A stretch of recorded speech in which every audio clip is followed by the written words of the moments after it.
नवरात्रि के 5वें दिन माँ स्कंद माता की पूजा की जाती है।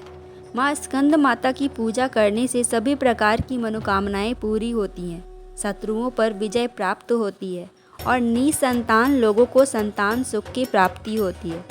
माँ दुर्गा का 5वां स्वरूप ही माँ स्कंद माता है।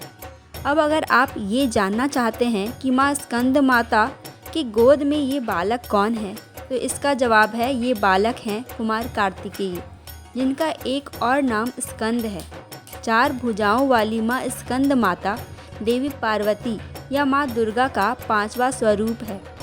ये 4 भुजाओं वाली माता शेर का सवारी करती हैं।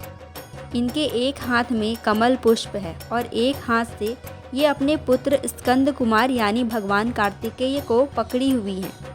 भगवान कार्तिकेय को ही स्कंद कुमार कहते हैं। स्कंद माता का अर्थ हुआ स्कंद कुमार की माता। पौराणिक कथा के अनुसार एक तारकासुर नाम का राक्षस था, जिसका अंत केवल भगवान शिव का पुत्र ही कर सकता था। तब माँ पार्वती ने अपने पुत्र स्कंद यानी कार्तिकेय को युद्ध के लिए प्रशिक्षित किया और उसके बाद स्कंद माता का रूप ले लिया। स्कंद माता से युद्ध में प्रशिक्षण लेने के बाद भगवान कार्तिकेय ने तारकासुर का अंत कर दिया। स्कंद माता हिमालय की पुत्री पार्वती हैं। इन्हें माहेश्वरी और गौरी के नाम से भी जाना जाता है। पर्वतराज हिमालय की पुत्री होने के कारण इन्हें पार्वती कहा जाता है। इसके अलावा महादेव की पत्नी होने के कारण इन्हें माहेश्वरी नाम दिया गया है और अपने गौर वर्ण के कारण इन्हें गौरी कहा जाने लगा। माता को अपने पुत्र से बहुत प्रेम है, इसी कारण माँ को उनके पुत्र के नाम से पुकारा जाना उत्तम लगता है। मान्यता है कि स्कंद माता की कथा पढ़ने या सुनने वाले भक्तों को माँ संतान सुख प्रदान करती हैं और सुख समृद्धि भी देती हैं। स्कंद माता को भोग स्वरूप केला अर्पित करना चाहिए।